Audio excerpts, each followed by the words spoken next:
할렐루야. 우리 옆 사람하고 인사하시겠습니다. 한 주 동안 잘 지내셨습니까? 한 번 더 인사합시다. 하나님은 당신을 사랑하십니다. 눈을 바라보고 인사를 해야 되는데 이렇게 콧구멍 바라보고 귓구멍 바라보고 인사하면 안 되는 거예요. 다시, 하나님은 당신을 정말로 사랑하십니다. 할렐루야.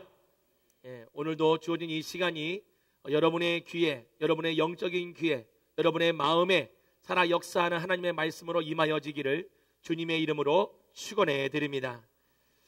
계속해서 우리가 매일 주마다 성경 한 권씩 지금 나가고 있습니다. 오늘 읽은 우리 열왕기 상에 있는 말씀은 세 가지 중요한 것을 우리가 살펴볼 필요가 있습니다. 열왕기 상 그러면 말 자체가 뭡니까? 왕에 관한 이야기들이 나오고 있습니다. 이 왕은 다 어떤 나라의 왕입니까? 이스라엘의 왕들의 이야기입니다. 그러나 이 이스라엘의 왕들의 이야기가 11장을 뒤로부터는 어떻게 되어지냐면 12장부터는 왕이 이 이스라엘 나라가 갈라집니다. 북쪽 이스라엘과 남쪽 유다로 갈라지는 일이 벌어지게 됩니다. 이 일이 벌어지게 된 원인이 누구로부터 벌어진 거냐면 바로 솔로몬에 의하여서 이렇게 되어졌습니다. 여러분도 알다시피 솔로몬 그러면 우리가 늘 떠올리는 게 지혜의 왕이라고 떠올리고 있고, 또 솔로몬이라고 그러면 당대 이스라엘에서 최고의 부귀영화를 누렸던 왕으로 우리가 알고 있습니다. 그래서 이 솔로몬이 쓴 서신서 중에서는 잠언이라는 서신서가 있습니다. 그 잠언서를 읽게 되어지면 엄청난 지혜들이 그 안에서 우리가 있음을 발견하게 되어져요.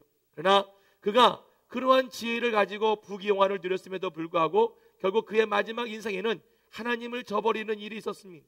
아마 우리가 생각하기에는 어떻게 그러한 일이 가능한가? 그럴 수가 있겠는가라고 생각을 하겠지만, 여러분, 부귀영화를 누리게 되어지면 가장 큰 위험 요소가 뭔지 압니까? 바로 나는 모든 것을 누렸고 또 나는 모든 것을 가졌기 때문에 그 마음속에는 뭐냐? 나는 하나님이 필요 없다라고 생각하는 경우가 많습니다. 그래서 여러분, 예수님도 말씀하시기를 부자가 천국에 들어가는 것이 낙타가 바늘께 들어가보다 더 어렵다라고 말하고 있어요. 여러분, 낙타가 바늘께 어떻게 들어갑니까? 말도 안 되는 이야기죠. 그 얘기는 뭡니까? 그만큼 부자가 천국에 가기가 어렵다는 겁니다. 왜? 부자기 때문에 그렇습니까? 아닙니다. 부자들이 가지고 있는 생각 속에는 내가 무슨 하나님이 필요한가라는 생각을 가지고 있기 때문에 그래요. 그래서 믿음을 갖고 믿음 생활하기가 쉽지가 않다는 겁니다. 여러분, 부자라는 뜻이 뭡니까? 부자라는 뜻이 뭐예요? 대부분들이 부자라고 생각을 하면은 돈을 많이 번 것을 말하고 있어요. 그럼 여러분들, 부자의 기준이 뭡니까? 어느 정도 벌어야 부자라고 생각을 하십니까? 이 부자의 기준이 다 틀려요. 다 틀려요. 예전에 제가 한번 말씀을 드린 것 같은데, 지금 우리나라에 재산이, 가지고 있는 총 재산이 30억 이상 가지고 있는 우리나라의 사람들이 약 30만 명 이상이라고 제가 말씀을 드렸습니다. 많은 것 같지만 많지 않죠. 30만 명밖에 안 돼요. 30억 이상 가진 사람이. 그런데 그 30억 가진 사람한테 물어봤습니다. 당신은 행복하십니까? 행복하지 않대요. 그럼 당신은 지금 부자라고 생각하십니까? 그랬더니 부자라고 생각하지 않은데요. 왜? 누구하고 비교합니까? 저기 돈 많은 저기 삼성 이건희 회장을 비교하면서, 우리같이 없는 사람들은 들으면 열받죠. 30억도 없는데 지금 우리는. 근데 그렇게 만족이 없어요. 부자의 그런 기준이 달라요. 오히려 여러분 그 얘기 아세요? 전 재산을 통틀어서 3천만 원 이하의 사람들이 전체 국민의 절반이 넘는다고 합니다. 그러니까 아직도 우리나라는 부유한 나라가 아니죠.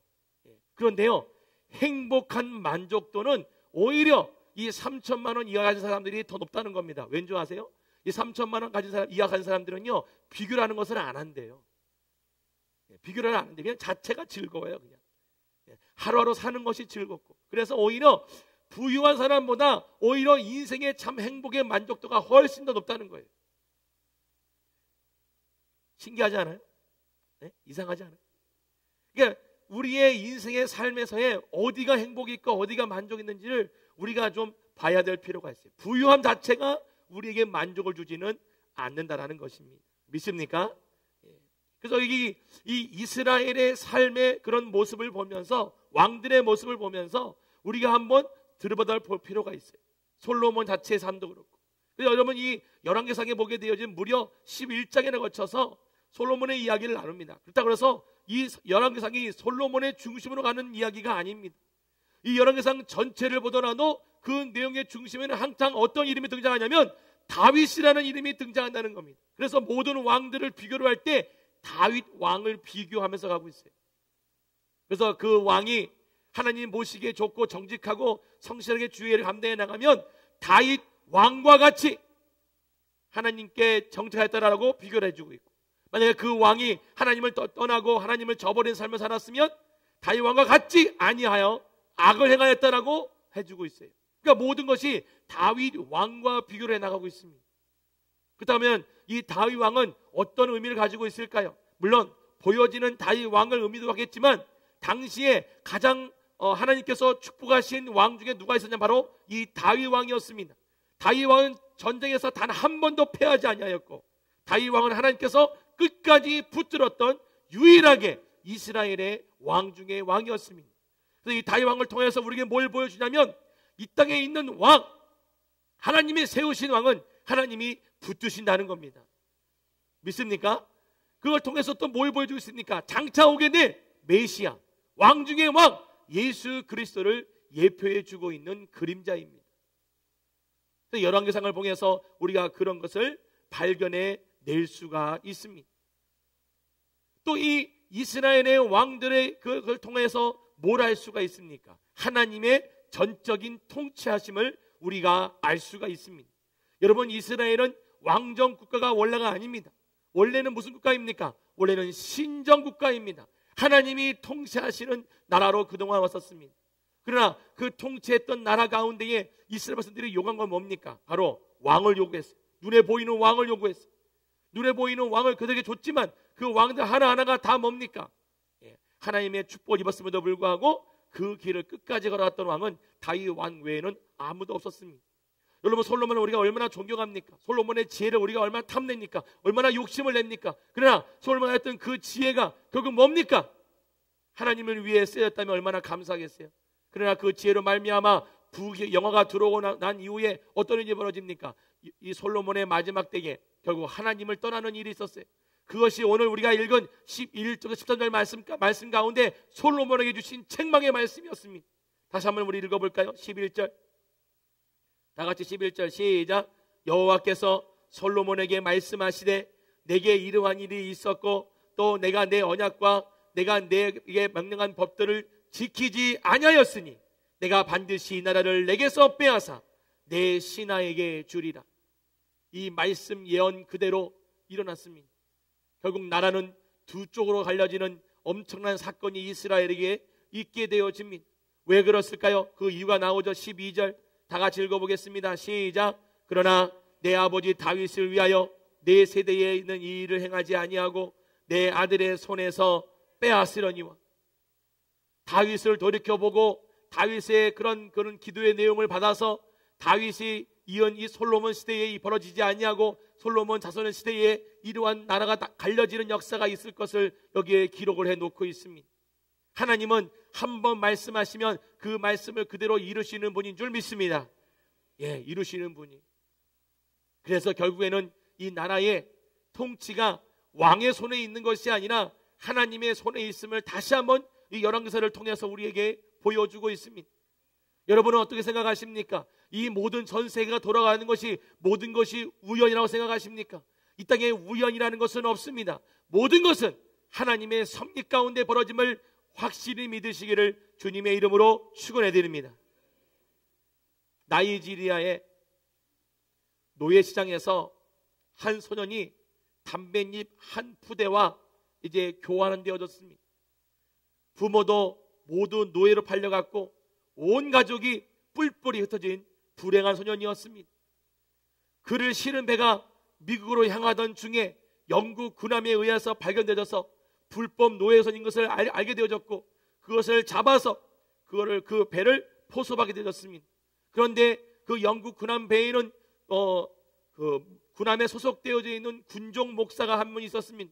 그런데 그 노예들을 보는 와중에 그 소년 하나를 보게 되었습니다. 왠지 마음이 끌렸습니다. 그래서 그 소년을 데리고 와서 교육을 시킵니다. 교육을 시킨 나중에 30년 후에 어떤 일이 벌어졌느냐, 이 나이지리아 교회 최초의 감독 취임이 있었는데 그 감독 취임자가 누구냐면 바로 이 사람이었습니다. 훌륭한 성서학자였던 목사였던 이 사람, 그 사람의 이름은 사무엘 크로우더라는 사람이었습니다. 이 군종 목사의 눈에 들어오도록 하신 것도 하나님의 섭리였고, 그 군종 목사가 그 사람을 들어서 교육을 시키고 훈련시키고 신앙교육을 시켜서 그리고 그 마음의 상처를 치유받고 나중에는 나이지리아 본국에 가서 그 교회 최초의 감독자로서의 일을 감당해 나가도록 하나님께서 역사하신 것입니다. 여러분, 이 땅에 우리에게 벌어지는 모든 일들을 우연으로 바라보지 마십시오. 이 땅에 우연이라는 것은 하나도 없습니다. 지금 일본에서 벌어진 이 대지진도 여러분 우연으로 바라보시면 안 됩니다. 이 땅에 우연이라는 것은 없습니다. 여러분, 그 일본의 대지진이 그 딱 한 250km만 약간 서쪽에 와서 벌어졌으면요, 우리나라 동쪽은 완전히 끝났어요. 여러분, 이 세상에 벌어지는 일들은 우연이라는 것은 없습니다. 갑자기 분위기가 이렇게 가라앉았어요, 이 얘기하니까. 할렐루야! 여러분, 이 땅에 우연이란 없어요. 우연이란 건 없어요. 앞으로 지진은 더 많이 일어납니다. 여러분, 이거는 제가 예언하는 게 아니라 이미 성경에 나와 있어요. 앞으로의 더 큰 지진들은 일어나게 되어져 있어요. 여러분, 그럴 때마다 어떠한 모습으로 이 세상을 바라보시겠습니까?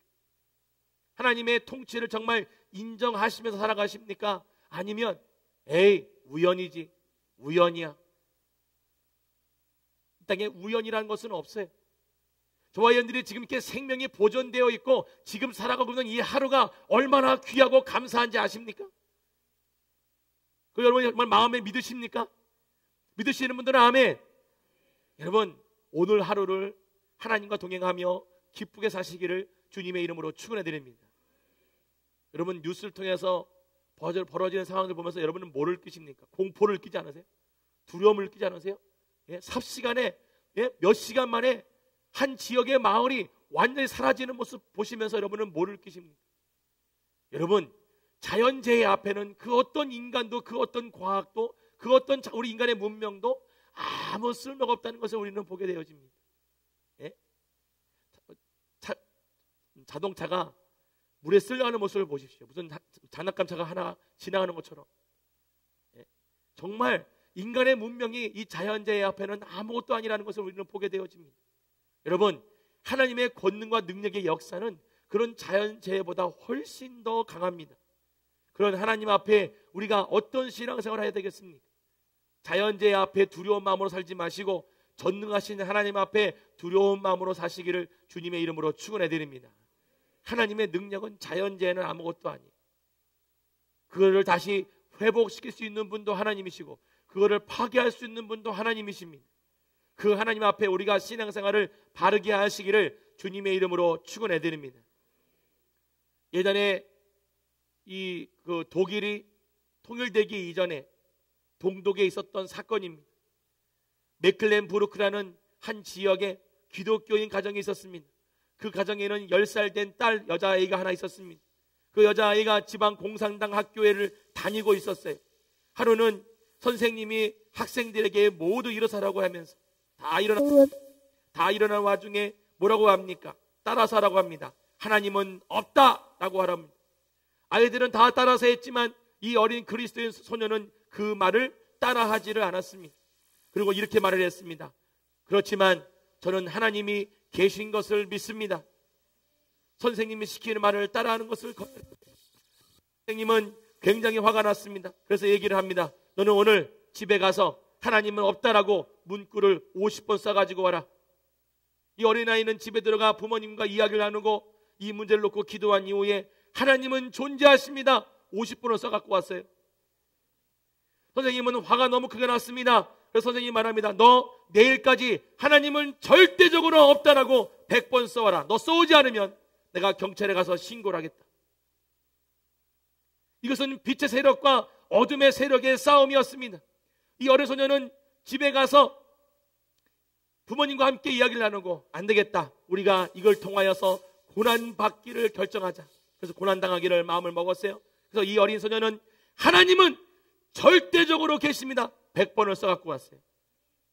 선생님이 그걸 보자마자 부르르 떨면서, 그래, 정말 하나님은 살아계신지를 어디 한번 보자.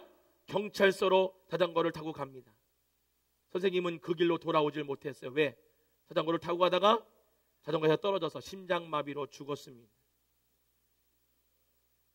여러분, 이것은 뭘 말하는 줄 아십니까? 하나님은 하나님의 백성 가운데 역사하십니다. 역사하십니다. 여러분, 우리 주위에 벌어지는 사건들을 바라보면서 주어지는 상황을 바라보고 겁을 먹지 말고, 하나님이 우리 주위에서 어떻게 역사하고 있는지를 바라보고 담대하게 사시기를 주님의 이름으로 축원해 드립니다. 제가 예전에 한번 말씀드린 것 같은데 기억나시는지 모르겠어요. 여러분, 무당들이 무당을 할 때에 그게